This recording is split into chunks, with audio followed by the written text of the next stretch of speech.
Bonjour à tous, on se retrouve aujourd'hui pour un test de l'Amazfit Balance 2 en remplacement de l'Apple Watch Série 6. Et celle que j'ai au poignet n'est pas ma série 6, celle que j'ai au poignet est une SE, car ma série 6 s'est noyée dans ma baignoire. Pour commencer ce test, eh bien, on commence par le déballage. Petit unboxing rapide.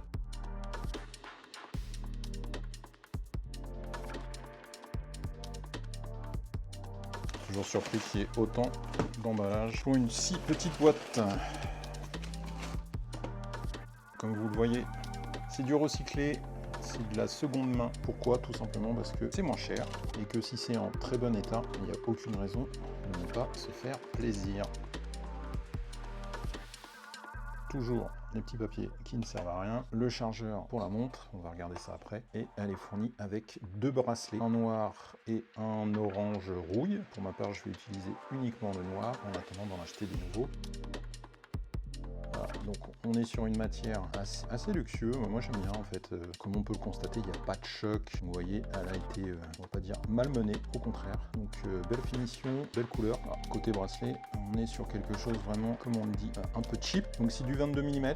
Donc ça c'est le gros avantage, puisque là en fait on va pouvoir très facilement trouver d'autres bracelets qui sont adaptés à ce type de montre. Voilà, j'ai pu l'attacher, pas facile. Le système d'attache ici, même si c'est une nouveauté et que ça facilite, eh bien sur cette montre là, ça reste compliqué. On va l'allumer pour voir si elle démarre. Et je sais déjà pas comment la démarrer. Et voilà, hop, elle démarre. Et on va faire la configuration. Alors, on va s'y voilà, donc je suis obligé de passer sur le téléphone et je vous reprends plus tard.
Pourquoi ai-je choisi cette Amazfit Balance 2? J'ai regardé pas mal d'informations sur la marque Amazfit et j'ai constaté que cette marque était assez fiable au niveau des capteurs de fréquence cardiaque et aussi pour tout ce qui est suivi de sommeil. Là où qu'elle excelle et là où elle est particulière, c'est sur le fait qu'elle ait une multitude d'activités sportives puisqu'elle est orientée sport. Pour ceux qui me suivent pour la partie sport, eh bien vous savez que je suis en pleine préparation pour un Hyrox en 2026 et cette marque Amazfit, eh bien tout simplement est partenaire de l'Hyrox et c'est la seule montre officielle qui propose les entraînements Hyrox. Donc mon choix était un petit peu orienté sur celle-ci. J'avais aussi souhaité éventuellement prendre la T-Rex. Elle a un design assez atypique et la Balance 2 eh bien, est plus récente que la T-Rex 3, mais son design atypique m'a fait un petit peu réfléchir et me dit que ça serait forcément toujours facile de porter ce type de montre. Pour continuer sur l'histoire de ma série 6 qui s'est noyée, tout bonnement, j'avais une série 6 depuis le début, donc depuis qu'elle était sortie, une série 6 cellulaire qui n'a jamais eu de problème sous la pluie ou même dans l'eau d'ailleurs, puisque j'ai fait des longueurs aussi en piscine. Simplement, il y a un petit peu moins d'un an, en janvier 2025, j'ai été en Apple Store pour souhaiter changer la batterie, puisqu'elle était à moins de 80%. Généralement, on recommande de faire le changement de batterie. Je n'avais pas souhaité changer de montre pour passer à une série 10. Concrètement, vu le prix, j'en voyais pas l'utilité de reclaquer 500 ou 600 € dans une montre, puisque la série 6 me suffisait amplement pour mes activités quotidiennes et mon suivi à la fois de sommeil et de fréquence cardiaque. Comme vous en doutez, chez Apple, on ne change pas une batterie, on remplace le matériel. 100 €, eh bien, ils m'ont donné une nouvelle série 6. Et effectivement, elle était toute neuve, prête à être déballée. Aucun problème pendant ces 11 premiers mois, en sachant que je n'ai jamais pris de bain, jamais fait de piscine ou aller à la mer avec. Je rappelle quand même les spécificités des Apple Watch, c'est qu'elles peuvent aller jusqu'à 50 mètres sous l'eau et pas juste 50 cm. Voilà, petite précision, et qu'ils n'ont aucune difficulté avec la piscine et donc avec les produits chimiques tels que le chlore ou avec l'eau salée, même s'il faut la rincer. Vous avez bien compris le principe. Il n'y a aucun souci là-dessus. Moralité, donc elle n'a pas tenu la baignade. J'ai été donc en Apple Store à nouveau pour voir ce qu'on pouvait faire. On m'a fait comprendre que c'était effectivement de l'eau qui était rentrée dans la montre. Par défaut, une montre qui a moins de 12 mois de vie et qui prend l'eau et qui est noyée, moi j'appelle ça un défaut constructeur. Apple ne l'a pas voulu l'entendre comme ça, donc je suis parti à la concurrence et c'est Amazfit qui en a profité et vous qui allez en profiter puisque je vous fais ce test pour un petit comparatif entre l'Apple Watch, alors que ce soit série 6 ou la SE ou l'Apple Watch Ultra. On va voir un petit peu les fonctionnalités de cette Amazfit et voir en fait si elle peut répondre à certains de vos besoins. On va être clair concernant le prix, on est sur du 350 €. Attendez Black Friday, attendez des promotions, elle descend très vite à 270 voire 250 €. Une montre qui peut descendre assez bas. Encore une fois, les bracelets sont standards, donc vous pouvez en acheter où vous le souhaitez et vous n'êtes pas obligé de prendre celle de la marque. Donc voilà, vous pouvez vraiment vous faire plaisir et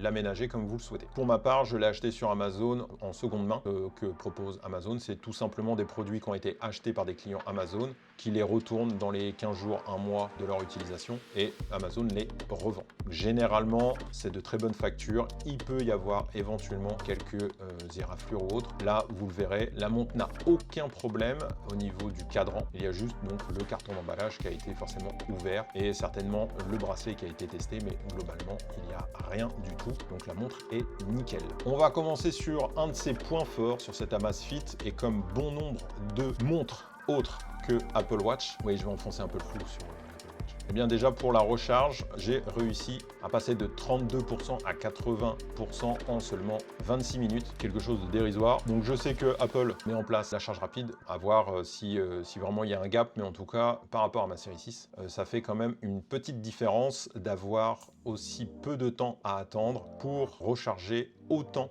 de pourcentage sur une batterie. 26 minutes c'est un petit peu long, mais j'ai envie de dire à quelque chose près, le temps d'un bain ou d'une douche. Autre test que j'ai pu effectuer sur l'autonomie, eh bien, c'est de voir combien de temps je pouvais tenir de 80% à 20%. Normalement, il faut charger sa batterie jusqu'à 80% et la laisser se décharger jusqu'à 20%. Fait rarement différemment. D'ailleurs, sur l'Apple Watch, je faisais ça déjà sur la nouvelle pour essayer de conserver au maximum la batterie. Et d'ailleurs, je le fais aussi sur mon iPhone. Avec un usage assez intensif, puisque au niveau des capteurs, notamment de la fréquence cardiaque, eh bien, vous pouvez paramétrer que ça soit en instantané. Donc en fait, le capteur est actif en permanence, capter votre rythme cardiaque. Donc ça bouffe énormément de batterie. De mon côté, comme vous le savez, je suis sportif, donc je fais des sorties course à pied, je fais de la musculation et donc j'utilise à chaque fois la montre pour capter ma fréquence cardiaque pendant cette activité et avoir aussi la musique dessus. Pour l'Amazfit, je n'ai pas fait le côté musique. Petit inconvénient sur cette montre, et on y reviendra plus en détail sur la partie inconvénient. Suivi de sommeil, eh bien, il faut, comme vous le savez, la plupart des appareils électroniques, il faut entre 7 à 15 jours en fait pour que l'algorithme fonctionne. Il ne faut pas se voiler la face, que ce soit la fréquence cardiaque, le sommeil, ce sont des algorithmes, donc ils doivent comprendre, analyser votre mode de fonctionnement, votre train de vie, comment vous bougez, comment vous êtes actif, si vous faites des activités sportives, si vous dormez beaucoup, si vous faites des siestes, bref, ils doivent analyser tout ça. Donc ça prend forcément plusieurs jours pour que les données deviennent fiables. Donc quand on fait un test sur 7 ou 15 jours, les données sont plus ou moins fiables et forcément dans le temps, on peut éventuellement se rapprocher de ce que peut faire réellement l'appareil au quotidien. Sur mes premiers tests, j'ai constaté qu'effectivement l'Apple Watch était un petit peu plus précise sur l'heure de coucher. Ce que j'appelle l'heure de coucher, c'est un peu simplement donc moi je m'endors, donc je me pose dans le lit. Il y a toujours quelques minutes avant qu'on tombe dans le sommeil profond. Ici, l'Apple Watch, en tout cas sur les premières nuits, était un petit peu plus précise que l'Amazfit. Dans le temps, eh bien en fait, l'Amazfit a repris du galon puisque, comme je vous l'ai dit, l'algorithme a dû se recaler et donc bien identifier mes heures de coucher, mes heures de réveil, et donc a pu ajuster en éveillé au mode sommeil et donc au mode où je m'endors réellement. Donc pour conclure sur la partie sommeil, eh bien je pense que c'est ex aequo, même si j'ai l'impression que l'Amazfit me donne quelques minutes de plus de sommeil profond. C'est là vraiment que c'est un sommeil réparateur. Nous avons quelque chose d'assez similaire. Pour la partie activité physique, bien comme je vous l'ai dit, je fais à la fois des séances de course à pied et des séances musculation. Donc ceci m'a permis de tester la partie GPS pour la course à pied. Et là, on avait quelques écarts. Alors, on le dit souvent, hein, tout ce qui est lié au GPS avec les montres en ville, on a souvent des petits couacs de quelques mètres, quelques centimètres. Là, ça joue à ça en fait. Je pense qu'on est à 30 cm ou 1 mètre. Globalement, on voit que les deux peinent à bien se centrer sur le sentier que j'utilisais, en sachant qu'il était goudronné et que j'étais en pleine ville, qu'il y avait des arbres et des immeubles autour. Donc potentiellement, il y avait forcément des difficultés. Peu importe la technologie que les montres intègrent, peu importe si la technologie est plus récente ou plus ancienne, toujours est-il qu'il y a un petit décalage et que ça, peu importe l'appareil que vous allez prendre, vous allez rencontrer cette problématique. Ce que j'ai rencontré aussi sur la partie activité physique, donc le déclenchement d'une activité physique, eh bien c'est le rythme cardiaque. Donc là aussi, hein, ça m'a permis de pouvoir tester en conditions réelles si la montre arrivait à capter les mêmes battements que l'Apple Watch. Globalement, entre 120 et 150 battements par minute, on était sur du quasi similaire avec 2-3 pulses battements par minute différents.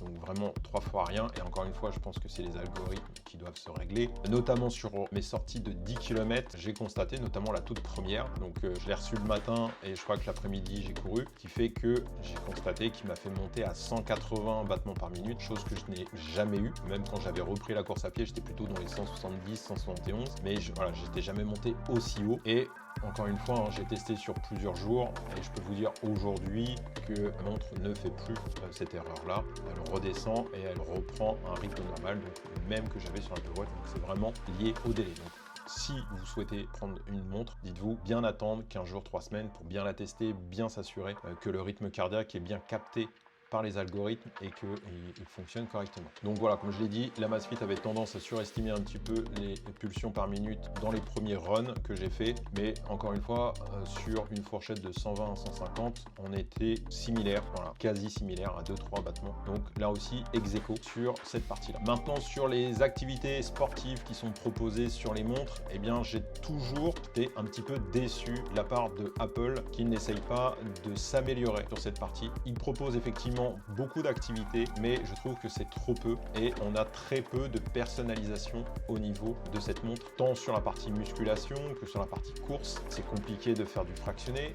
Oui, ça s'est ouvert très récemment avec l'iOS 26.2, mais encore une fois, ça peine, c'est difficile, c'est compliqué et en fait, Apple ne met pas ça en avant. Pour les personnes qui sont sportives, effectivement, l'Apple Watch, malgré tous ces capteurs qui sont bien reconnus comme étant performants, eh bien, ne permettent pas à des sportifs de pouvoir compter sur l'Apple Watch pour mieux quantifier ces données et surtout de pouvoir personnaliser certaines de ces actes. Pour cette partie, eh bien, c'est l'Amazfit qui est largement gagnante. Elle est orientée sport, donc c'est légitime, mais il y a un gap énorme de différence et c'est dingue. Côté musculation, par exemple, je peux compter mes répétitions, mes séries. À la fin de chaque séance, je peux choisir le type d'exercice que j'ai fait et donc ça lui permet lui de calculer et de voir quel muscle j'ai travaillé. On n'a pas ce niveau de personnalisation auprès de l'Apple Watch. Là aussi, je vous mets quelques visuels sur les retours au niveau du run. Vous voyez que côté Apple Watch, c'est très succinct, alors que je dois défiler plusieurs pages sur la partie Amazfit. On a beaucoup plus de possibilités, notamment le fractionné. Là aussi, je vous mets un petit visuel. J'ai pu paramétrer un fractionné en quelques secondes sur la montre pour faire du 60-90 avec un temps d'échauffement et un temps de récup. Et tout ça, eh bien, il est retrouvable sur l'application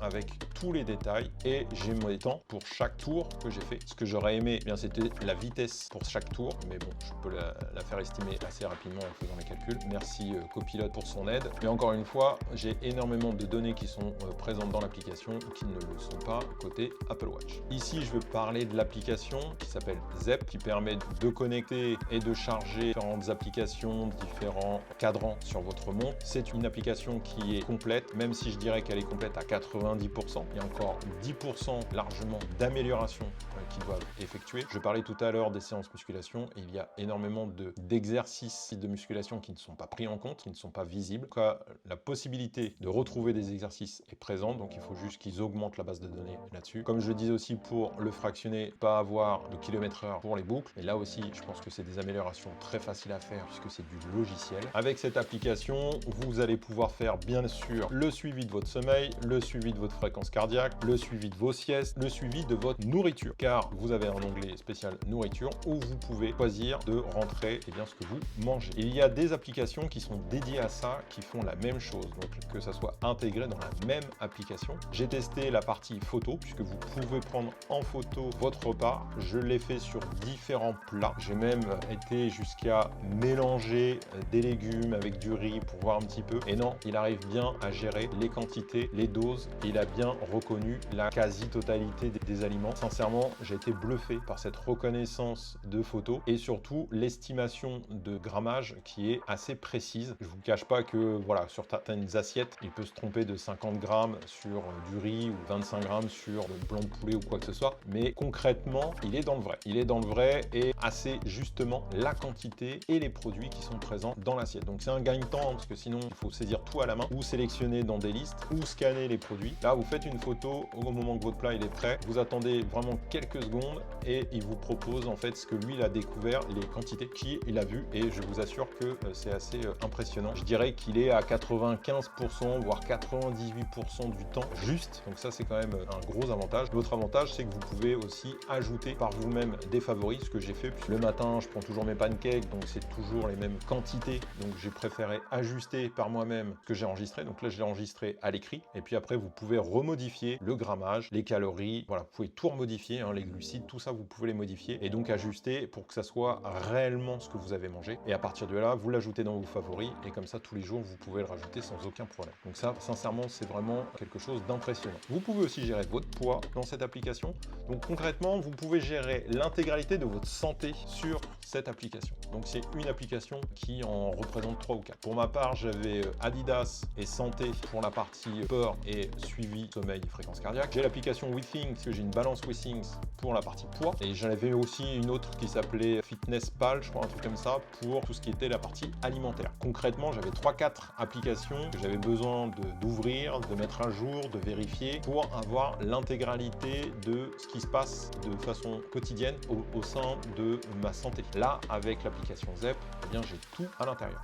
Donc c'est vraiment un gros avantage, en tout cas pour moi et pour mon suivi. J'ai fait une grosse parenthèse sur cette application. Pour conclure, on va faire sur les choses qui sont en plus et les choses qui sont en moins sur cette montre par rapport à une Apple Watch. Vous l'aurez compris, j'en ai parlé dès le départ. Les plus, c'est bien sûr l'autonomie. On est à plus de 5 jours d'autonomie, en sachant que si vous réglez un peu plus haut les intervalles de captage des fréquences cardiaques, certainement que la batterie va augmenter. Alors je ne l'ai pas dit, mais 24 heures, parce que généralement on dit un jour, mais là moi je vous précise bien, c'est bien 24 heures. On est à peu près à du 12-13% d'autonomie qui part les 24 heures. Donc il faut compter entre 12 et 14%, mais avec une forte activité sportive, puisque moi je fais à peu près 7 heures par semaine. Quasiment tous les jours j'ai 1 heure d'activité, donc une consommation un peu plus importante de la batterie pendant 7 heures d'activité physique. J'ai fait le test sur ma journée off, je fais pas d'activité physique, je bouge assez peu. Et donc, je n'ai perdu que 9% de batterie. Encore une fois, quand je dis 9%, c'est sur 24 heures, pas sur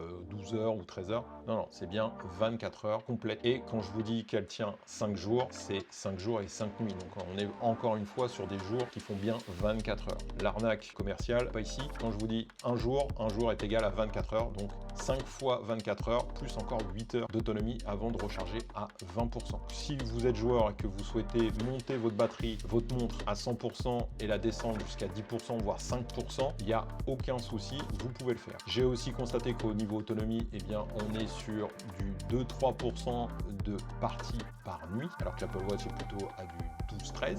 Voilà, juste pour info, qu'il n'y a aucune raison puisqu'il n'y a que les capteurs de fréquence cardiaque qui fonctionnent et peut-être éventuellement ceux de l'oxygène, mais globalement, c'est les seuls qui sont nécessaires en tout cas pendant la nuit. On gagne en autonomie, on gagne sur des fonctionnalités sportives, donc là ça s'adresse vraiment aux personnes qui souhaitent avoir une montre pour le sport. On a forcément la partie dédiée iRock, seule montre qui propose les entraînements iRock et la course iRock. Sinon vous avez encore plus de 140 activités qui sont proposées par la montre. Le petit gain, mais là c'est spécifique à mon usage, c'est bien sûr l'écran qui est plus grand puisque j'étais sur un 44 mm, là je suis sur du 46 et sincèrement c'est vraiment un gain super intéressant, notamment pour les runs. Les chiffres sont visibles, il n'y a aucun problème de luminosité. Je l'ai fait de nuit, je l'ai fait de jour, je l'ai fait quand il y a plein soleil. On voit nickel et l'écran est assez grand et on voit bien toutes ces fonctionnalités, donc c'est vraiment au top. Et comme je vous l'ai dit, l'application ZEP est aussi un plus puisque vous avez l'intégralité de vos données de santé qui sont disponibles dans l'application et avec une IA qui s'appelle Aura, avec un abonnement bien sûr, mais sans l'abonnement vous avez déjà quelques suggestions assez basiques qui vous sont proposées avec des félicitations, avec l'endormissement et autres. Enfin voilà, il y a déjà des propositions, des conseils qui vous sont suggérés et l'abonnement Aura vous permet d'avoir un peu plus d'éléments sur ce sujet-là. Je l'ai activé, c'est gratuit pendant 15 jours, donc je vais le tester. Je verrai si je le poursuis plus longtemps puisque encore une fois, les données et les pertinences des conseils sont utiles si vous restez longtemps et si vous donnez accès à vos données pendant longtemps, donc c'est à voir. Donc ça c'est un petit peu pour les choses nouvelles et qui sont en plus, en tout cas pour moi, qui sont vraiment un gain positif sur cette montre. Ce que je conserve, eh bien, ce sont certaines fonctionnalités donc, qui étaient sur l'Apple Watch que j'ai conservé sur l'Amazfit, comme la possibilité de répondre aux appels, la lampe torche, activer les réveils, le mode sommeil, l'agenda, le mode cinéma, la météo, les cadrans personnalisables. Les fonctionnalités par contre que je perds, eh bien, elles sont forcément centrées et associées à l'univers Apple, comme par exemple gérer mes lumières. Je n'ai pas l'Apple Pay. J'ai perdu la 5G, à peu près pour le même tarif. Vous avez aujourd'hui une Apple Watch SE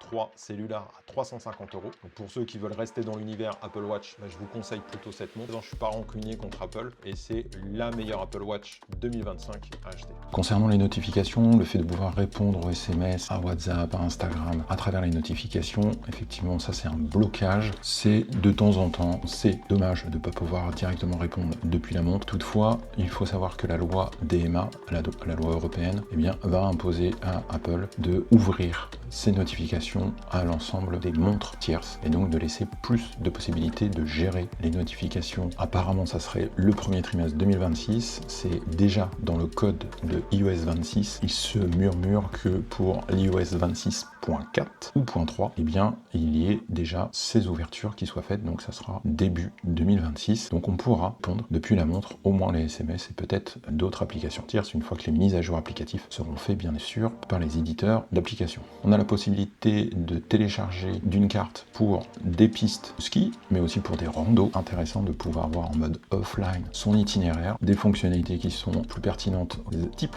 de sports qui sont proposés. L'écran est de très bonne facture puisque c'est du Saphir 2 et on n'a pas cette qualité sur les Apple Watch hormis la Ultra. Donc il faut mettre un billet de 1000 € pour avoir ce type de résistance de verre et on a plus de conseils et plus de suggestions de santé à travers l'application ZEP, mais aussi à travers leur fonctionnalité Aura, qui est donc payante, mais qui permet d'avoir plus d'éléments pour ceux qui sont intéressés. Côté amélioration, Amazfit devrait faire des améliorations sur son application ZEP, notamment sur l'usage de la batterie du téléphone, qui est énergivore, en tout cas les premiers jours. Constater vraiment une chauffe de mon téléphone, et donc une grosse consommation de batterie lors des synchronisations et des fonctionnements au premier plan de l'application. Donc ça, c'est vraiment contraignant au quotidien puisque la batterie fait comme neige au soleil. Comme je l'ai dit précédemment, pour la partie musculation, eh bien, le fait de n'avoir très peu d'exercices présents dans leur base de données complexifie le fait de pouvoir personnaliser, puisque c'est une fonction qui est disponible, de pouvoir personnaliser tous les exercices qu'on a pu faire pendant la séance. Je pense qu'il y a quelques méthodes qui pourraient être appliquées. Soit ils utilisent une base de données de musculation déjà existante, soit ils laissent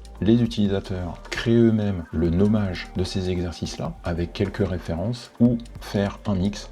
c'est-à-dire permettre aux utilisateurs de créer des exercices et puis si ce même exercice est créé par une multitude d'utilisateurs, qu'ils puissent eux vérifier s'il est bien existant et simplement le valider. L'autre option, ça serait de pouvoir faire une recherche directement sur internet avec ces termes-là et de s'appuyer sur une base connue, puisqu'on est sur l'application, on est sur le téléphone, on a accès à internet, que l'application Zepp puisse faire le lien à travers une base connue, peut-être mondiale même, de musculation sur les exercices les plus connus. Conclusion, avis personnel et verdict sur cet achat et cette montre Balance 2, je ne suis pas déçu. Les données cardiaques sont cohérentes, les données de sommeil sont cohérentes, les données GPS sont équivalentes à l'Apple Watch. Je me retrouve avec une meilleure autonomie, je me retrouve avec des fonctionnalités, notamment le fait de pouvoir télécharger des cartes quand je fais des randos. J'ai cette possibilité de tracer mon itinéraire en amont, soit de le créer moi-même, soit de récupérer une carte au format GPX et de pouvoir l'intégrer dans ma montre, et en mode offline de pouvoir faire une balade en toute sécurité à travers ma montre. Les fonctionnalités plus sur la partie musculation, course fractionnée, c'est aussi un atout pour mon entraînement actuellement. Donc comme vous l'aurez compris, cette montre s'adresse aux personnes qui souhaitent avoir une bonne autonomie, qui n'ont pas peur d'avoir un écran grand, notamment pour les petits poignets, qui souhaitent faire du sport et pouvoir personnaliser aussi leur entraînement, qui sont peut-être amenés à faire de l'Aerox ou du CrossFit. C'est une montre fiable sur les capteurs et sur les références données. C'est une montre endurante puisque l'autonomie est de 5 à 12 jours selon l'usage, selon les paramétrages et les fonctionnalités que vous mettez en place. On retrouve beaucoup de fonctionnalités sur la partie sportive, on retrouve beaucoup de conseils, de suggestions à travers l'application Zepp sur votre santé. Si vous prenez l'abonnement Aura, vous aurez encore plus de conseils qui vous seront proposés. Bref, comme vous l'aurez compris, il y a quelques compromis qu'on doit faire, notamment sortir de l'écosystème Apple, mais derrière, il y a beaucoup de fonctionnalités, beaucoup d'usages qui viennent s'enrichir et qui viennent pallier un petit peu à cette contrainte. Pour ma part, la plus grosse contrainte, ça reste les notifications et l'usage de la partie maison connectée qui me manque. Ne plus avoir Siri et ne plus avoir la partie Apple Pay, sincèrement pour moi, ce n'est pas du tout un désavantage puisque c'est des choses que j'utilisais très peu au quotidien à travers ma montre. Je préfère sortir mon téléphone, plus ce réflexe-là, et j'ai souvent mon téléphone en main, donc ça ne change rien pour moi. Comme vous l'aurez compris, cette vidéo, je l'ai tournée en plusieurs jours et ça m'a permis de recevoir la ceinture cardiaque Polar H10. Je vous ferai une vidéo dessus, une vidéo comparaison aussi, donc de test et de comparaison avec l'Apple Watch, avec l'Amazfit Balance 2, et on comparera justement les fréquences cardiaques lors d'efforts. Donc ça tombe bien, je fais 3 types de sorties musculation. J'ai la sortie, on va dire fondamentale sur 10 km, j'ai la sortie fractionnée et j'ai la sortie longue. Donc c'est vraiment 3 types précis de running et qui colle parfaitement à identifier si la ceinture cardiaque Polar H10 est meilleure ou pas en niveau captage. Et ça nous pourra aussi nous dire si la fameuse Apple Watch Amazfit Balance 2 sont cohérentes avec une ceinture cardiaque qui par définition, pas forcément que la Polar, mais par définition ont des mesures bien plus précises et bien plus performantes que les capteurs au niveau d'un poignet. C'est tout pour moi, merci d'avoir suivi cette vidéo jusqu'au bout. Je vous souhaite une bonne journée ou une bonne soirée selon à quel moment vous regardez cette vidéo, et je vous dis à dimanche prochain pour la bilan prépa Aerox et potentiellement un prochain mardi pour le test de la ceinture cardiaque Polar H10. Merci à tous et à bientôt.